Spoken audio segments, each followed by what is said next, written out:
Hi guys, welcome to Hemisphere Academy. My name is Hemant and I am here with another video for all you guys. Today I will be covering a very important topic, which is how are these aptitude tests different from your boards or your normal test which you used to give in your class 12th or 10th boards. So students, please be there till the end of the video because all these six important topics are so much necessary for all you guys to understand and remember, because they will be the pillars for you to pass these kind of tests. Guys, please just be with me till the end, and I bet you that none of the institutions or none of the coaching centers will tell you the points which I'm going to tell you today. So let's get started. First, the syllabus is not fixed. मुझे पता है कि जहाँ तक कि इन aptitude test का जो concept जब आता है तो आधे से ज़्यादा बच्चों को यही नहीं पता होता कि एप्टीट्यूड का मतलब क्या होता है.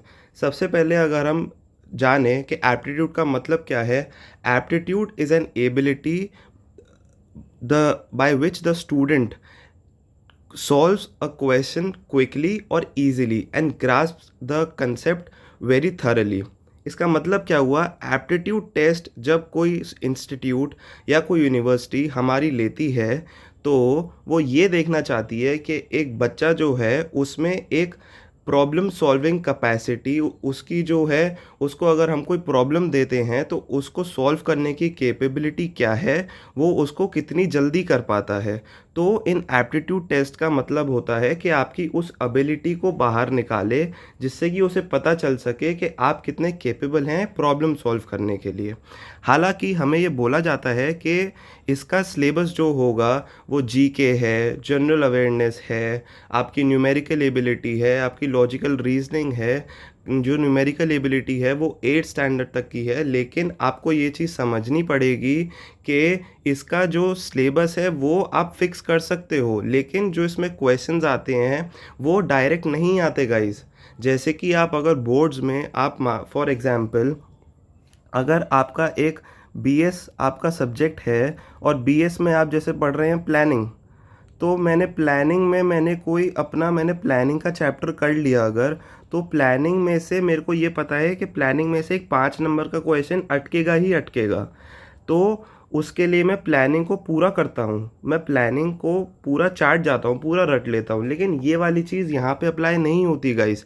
ये वाली चीज़ का मतलब यहाँ पे ये हो जाता है कि मेरे को उस सब्जेक्ट का, उस टॉपिक का, जैसे कि अगर मैं यहाँ पे बात करता हूँ इस एप्टीट्यूड टेस्ट में जैसे कि अगर मेरी न्यूमेरिकल एबिलिटी उसने दी है मुझे, तो न्यूमेरिकल एबिलिटी में अगर उसने मुझे दिया है फॉर एग्ज़ाम्पल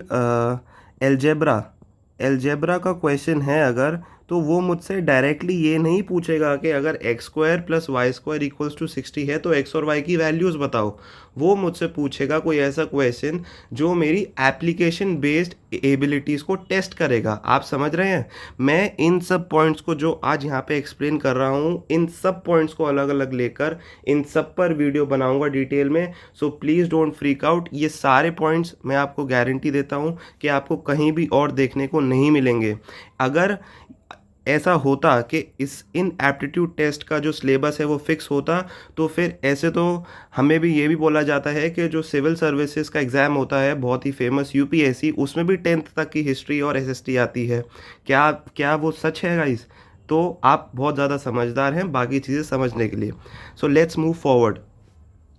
ये जो एक एग्ज़ाम है ये टाइम बेस्ड एग्ज़ाम है. जैसा कि आपको पता है कि आपके जो language and domain specific subjects हैं उसके लिए आपको 45 मिनट्स मिल रहे हैं, और जनरल टेस्ट जो कि हीरो है हमारा उसके लिए हमें 60 मिनट्स मिल रहे हैं.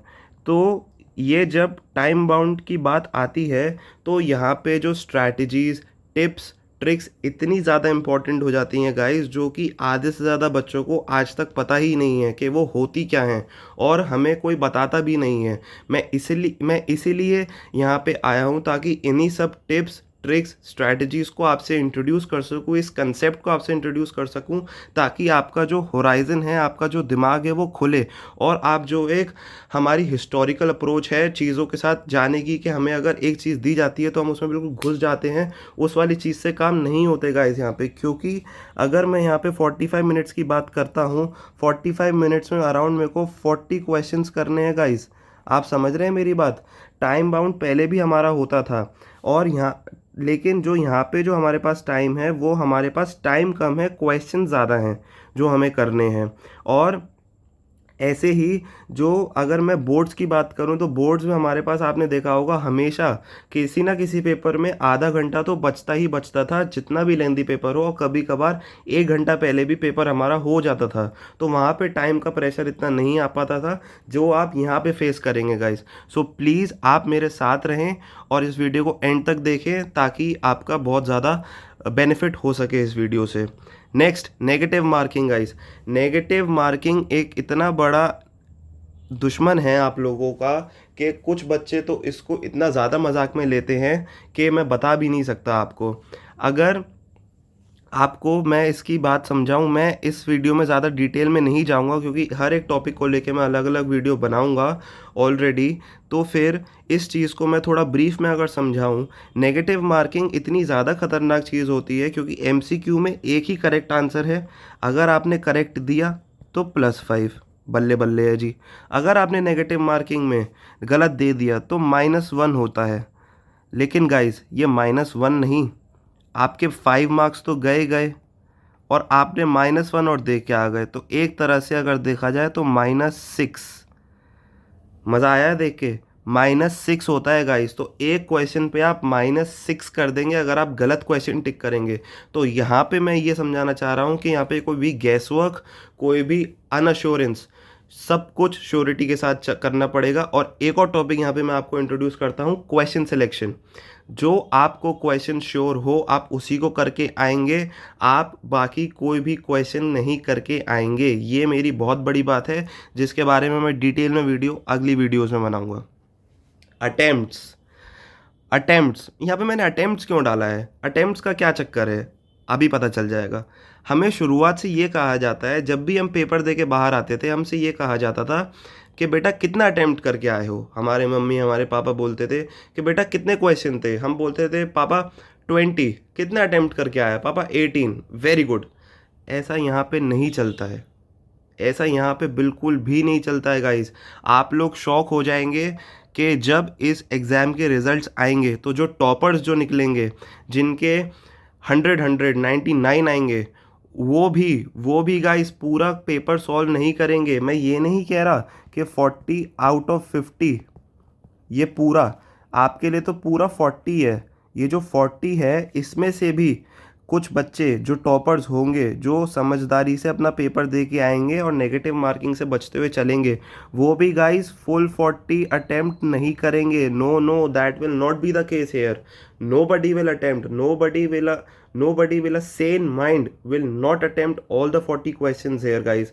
Let me repeat myself. Please अपने अटेम्प्ट्स को बहुत ही ज़्यादा कंट्रोल करके चलना है। बहुत ही ज़्यादा फ़र्क है यहाँ पे, क्योंकि यहाँ पे हमारे पास नेगेटिव मार्किंग आ चुकी है CUET में और सारे एप्टीट्यूड टेस्ट में। तो ये बात आपको बहुत ज़्यादा समझ के चलनी पड़ेगी, बहुत ज़्यादा इस पर ब्रेनस्टॉर्मिंग आप लोगों को करनी पड़ेगी। लेकिन डोंट वरी, मैं हूँ आप लोगों के साथ। आज की वीडियो का सबसे important topic, percentile versus percentile, percentile versus percentage. तो साहब ये होता क्या है, पहले तो आप ये बता दो। परसेंटेज, मेरे 400 में से 400 आए, मेरे 500 में से मेरे बन गए साहब 80%, सीधे सीधे। लेकिन ऐसा केस क्या परसेंटाइल में होता है? No. Percentage is an absolute term, percentile is a relative term. इसके बारे में मैं अगली वीडियो में आपको बताऊंगा। लेकिन थोड़ा सा अगर ट्रेलर दूं, अगर किसी बच्चे के आपसे कम आते हैं, मान लीजिए बोर्ड्स में आपके आए हैं 95, वेरी गुड। लेकिन आपका जो फ्रेंड है उसके आए मान लीजिए 80, परसेंटेज की बात हो रही है यहाँ पे। तो ना वो आपका कुछ बिगाड़ सकता, ना आप उससे कुछ ले सकते। है कि नहीं? लेकिन गाइस ऐसा परसेंटाइल में नहीं होगा। परसेंटाइल में बहुत ही ज़्यादा गेम चेंज हो जाएगा एकदम से। परसेंटाइल में जितना ज़्यादा कोई दूसरा बच्चा आपसे नीचे गिरेगा, आप उतना ज़्यादा ही ऊपर उठेंगे। मज़ा आया ये वाली बात सुन के? और दूसरी चीज़ से भी ये कह सकता हूँ मैं, आप जितना ज़्यादा नीचे उठेंगे टॉपर उतना ज़्यादा ऊपर उठेगा। इस वीडियो में मैं इतना ही बता पाऊँगा, बाकी जो डिटेल में जो वीडियो दूसरी आ रही हैं मेरी, उसको जानने के लिए kindly hit the subscribe button और बेल आइकन दबा दीजिए ताकि वो वीडियोस की अपडेट आप बिल्कुल भी ना मिस कर पाएँ। बहुत ही ज़्यादा इंपॉर्टेंट सीरीज़ मैं ला रहा हूँ बहुत ही जल्द। So please stay connected. आज की वीडियो का last topic IQ versus EQ. अब ये आईक्यू और ईक्यू क्या है सर? आपने बोल दिया। आईक्यू है क्या? आईक्यू तो हम सबको पता है, जो हमारा इंटेलिजेंट क्वेश्चन जो होता है आईक्यू। आईक्यू मतलब अगर कोई बच्चा बहुत ज़्यादा अच्छी तरीके से चीज़ें मेमोराइज करके उनको लिख के आता है एग्जैक्ट वे में, तो उसे हम आईक्यू कहते हैं। लेकिन एप्टीट्यूड टेस्ट के लिए जो गेम चेंजर होता है वो होता है हमारा ईक्यू। EQ गाइस इतना इंपॉर्टेंट चीज़ है जो कि आधे से ज़्यादा बच्चों को पता ही नहीं है इस चीज़ों के लिए। जब हम पेपर देने बैठते हैं, जब हमारे सामने वो घड़ी टिक टिक टिक टिक करती है स्क्रीन के ऊपर टॉप राइट कॉर्नर पर, तब जो हमारी हार्ट बीट जो तेज़ होती है, तब जो हमें अपने माइंड को स्टेबलाइज्ड और काम रखना होता है और अपने दिमाग में से नेगेटिविटी को हटा के अपने बचे हुए पेपर को करना होता है, उस चीज़ में जो हमारी हेल्प करता है वो होता है guys EQ। EQ is the game changer guys. EQ will be the game changer. मुझे पता है कि आप लोगों को इससे पहले ये वाली चीज़ें किसी ने भी नहीं बताई होंगी।